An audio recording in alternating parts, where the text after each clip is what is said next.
The world has changed again. The world has changed. Prices are coming down, volume's coming back in. And if we optimize used car pricing, dealers can sell a lot more cars and make a lot more money.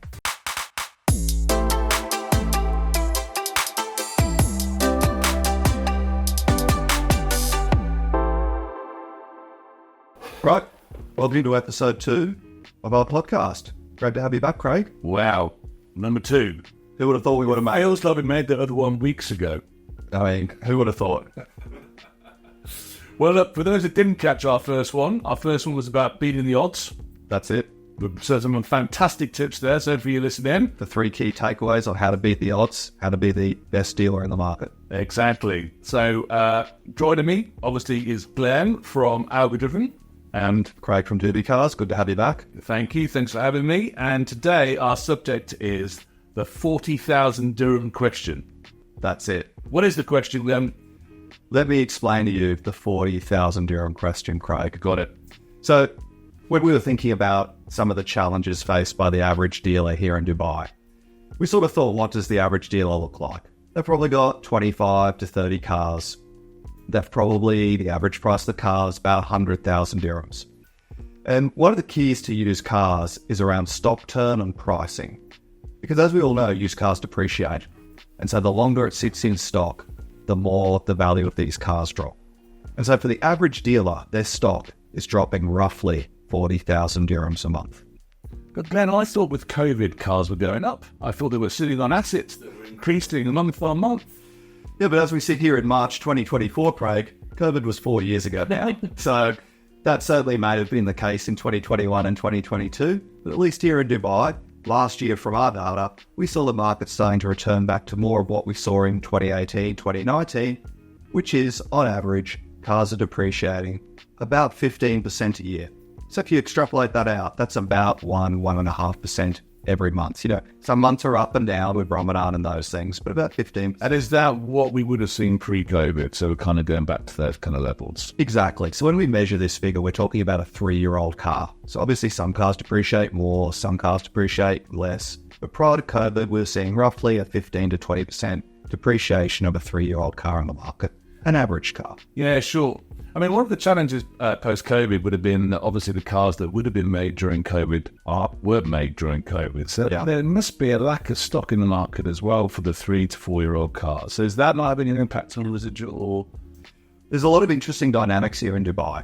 You're completely correct. 3 years ago, there were a lot of cars made, a lot of cars sold new, and so there's a lack of stock. On the flip side, there's also reasonable demand with people wanting to buy cars, people coming and going in the market. The other thing that's changed now is there is a fair bit of new car stock on the ground. There's deals to be done on new cars. Showrooms are full of cars again. So those new car prices are starting to push down the price of 1-year-old cars, and that flows on to 2, 3, 4, 5-year-old cars. So even though there's stock shortages, the prices are starting to decline again. All right. So after a few years of both private sellers and dealers thinking that their cars were either appreciating in value or certainly holding their value, the world has changed again. The world has changed. Prices are coming down, volume's coming back in. Yeah. And that's just having an impact on the overall price. And as you say, bringing it back down to what we would have had before. Yeah, back to the normal, what we had for the last few years was an anomaly. And we're returning back to that normal trend. Yeah. So look, both you and I have got experience outside the UAE in more mature markets where valuations are just part of the bread and butter of how you run dealerships. Obviously, in this market, it's not quite the same. So what are the differences you see in this market versus the markets you've worked in? Well, we always say that valuing a used car is part art and part science. And I think in this part of the world, there's a lot more art and a lot less science going on. And maybe some of the markets like the UK and Australia where we've worked, it's a lot more science and a lot less art. So, as a company, that's something we're trying to change. We're trying to add the science back to the equation. Because even in this market, there is a lot of science to used car pricing. And if we optimize used car pricing, dealers can sell a lot more cars and make a lot more money. Yeah. I remember back in the UK when, before the internet, that's how old I am, dealers would do regional pricing because actually they had no idea what national pricing looked like. They knew what a BMW in Birmingham was worth, but they had no idea it was worth more in London and less in Newcastle. Exactly. So I saw that kind of revolution of pricing when dealers had to get on board and become good at national pricing. Yeah. And then it was about, okay, well then if depreciation is such a driver of the business, how do I sell my cars quickly? And then this velocity model came into the UK where all dealers got very focused on selling a car quickly. Maybe bottom there. Yeah, exactly. Yeah. Are you seeing the same thing here? Yeah, it's certainly changing. People are more focused on stock turn and velocity of car selling. Because, when you start to think about the numbers for a dealer, you've got a limited amount of capital. All dealers, no matter how big or small, have a limited amount of capital or a limited amount of floor space. There's constraints. So you can only have X number of cars. And so sometimes if you sell the cars for a few percentage less on the dollars, you might sell them 3 times as fast. And then overall, you make more money. And that also flows through to things like after sales and add-ons as well. So actually by increasing the velocity of your sales, you beat the depreciation. The cars don't depreciate while they sit there. You're making money on the aftermarket and the service, and you're serving more customers in the market. Yeah, that makes absolute sense. And I suppose the difference is in maybe like the UK and Australia is where dealers are financing most of their cars. So they're trying to cover that interest cost as well as depreciation. Here, those dealers have purchased the cars outright with cash and therefore have maybe have a different view on the value of that vehicle because they actually physically own it rather than the finance company. Yeah, but even so, there's still opportunity cost, and now you can get 5% on your money in the bank. So even if you're paying cash for your cars, there's an opportunity cost of 5% per annum on that money. Yeah. Okay, that sounds interesting. So if you want to see, from an optimal perspective, how would a dealer work the best in the UE based on what data is available and what tools are available? And this is not a sales blog, you can't say that. Based on everything that's out there, how should a dealer be operating in terms of pricing? Yeah, well, obviously, our company makes tools around this for dealers, but I think the way dealers should be really thinking about it is they need to think what's their optimal stock turn. And I think most dealers in this market would think somewhere around the 30 to 60-day mark, depending on the type of cars they're selling. Faster moving cars might be selling in under 30 days. If they're selling more high-end cars, they might be in that 30 to 60. And if they're in the exotic bracket, then they're probably in the 60 plus. So thinking about the stock mix, what sort of stock turn they want to target for that stock mix. And then it's about setting the price to market for every car. So if you've got a car in stock, trying to establish what's the market price and setting that price above or below, but then optimizing it every week or two. So how do they get the market price? That's one of the problems over here, isn't it? Is that the market price is what the buyers are there to pay, or because there's so many different valuations and different marketplaces, including DubiCars. How does a dealer actually get that market price? Yeah, so as I said, we're not going to give our products a blind, but we obviously make products to help dealers establish the market price of a car. But either way, the market price of a car, as you said, is what someone's willing to pay. But there's always competition in the market. So the dealer needs to look at online marketplaces like DubiCars, work out what the competitive set of cars are, try and work out what is that average price of those cars, and then think, how does their car compare? Maybe it's done lower kilometers, maybe it's got extra options, something that makes it more desirable. And if it's more desirable, they might look to price at the market price or a little above. If it's less desirable, they might look to price below market price.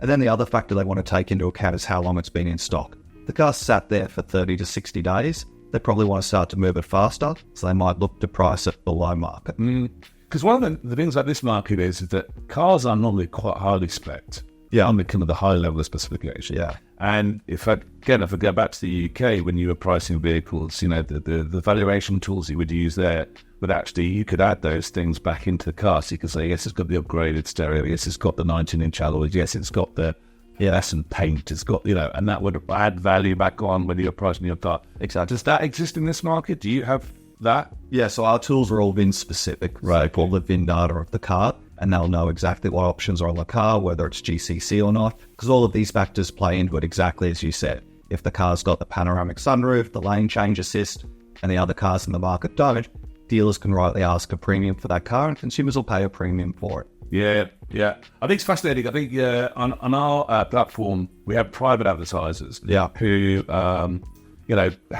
don't use our valuation tool or your valuation tool, who definitely think pricing is an art, and who definitely think their assets worth more than it is. And I think part of that's down to COVID and prices going up. And we even put a bit of PR out there about your cars going up on the drive. Don't be making money on your cars. Obviously, the world has changed, but we speak to our private advertisers now, and we onboard them and we tell them the price they should be aiming at. And that normally gets a lot of pushback because customers think it's worth more than it is their car. Maybe more to them. Exactly. But I suppose that just creates a whole issue, right? Because if private advertisers are overpricing their cars, dealers obviously don't want to pay that to then buy the car off the consumer. It's the whole chain reaction of that supply chain that's being impacted. Yeah, I mean, price is one of the biggest determinants of how fast a car sells. Everyone wants a deal. You and I are no different. I'm sure when we go car shopping, we look for a deal. No one wants to buy an overpriced car. So I think whoever's selling, whether it's a consumer or a dealer, has to put themselves in the buyer's shoes and make sure that what they're offering is an attractive price as well.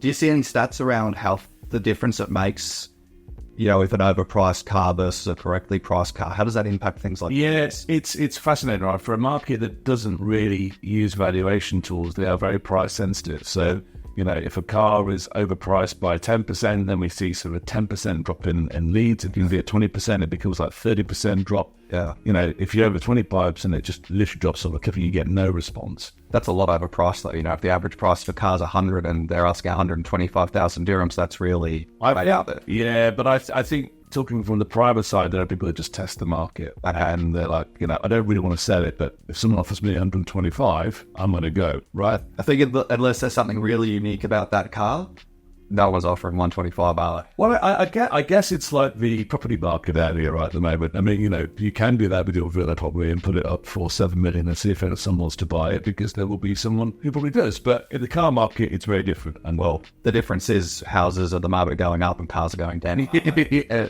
Oh, you're such a bearer of bad news, Glenn. Come on. Cars used to go up in value. Oh, but no, that's fascinating.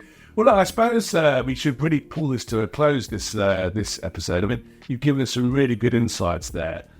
Can you kind of summarize in 3 points what a dealer should do to optimize pricing and valuations in their dealerships? Yeah, I think the 3 points I finish on is they need to understand what stock they've got. Is there anything unique or better or worse about that car as far as options? They need to understand the price to market. So where does their car sit versus the current market price? And then they need to think about velocity, whether they're better off selling the cars for 5% less, but turning them 3 times as fast and tripling their sales volume per year, and maybe targeting a slightly lower gross profit. I think that'd be the 3 keys. Yeah, that's great. And look, just to add one thing to that as an insight we get on DubiCars, is that we see dealers hold on to cars for a long period of time and then do a massive price drop. Yeah. And I think, if we can get dealers to think about dropping their price in a small way, quickly, rather than a massive way, slowly, actually they'll do far better. On a tool like yours, I'm sure they can sit down every week, look at the number of leads they've received, think about the activity of that car, and do a weekly price revision. Yeah, no, definitely. All right, excellent stuff. Thanks, bro. See you for the next one. See you later. Do you like?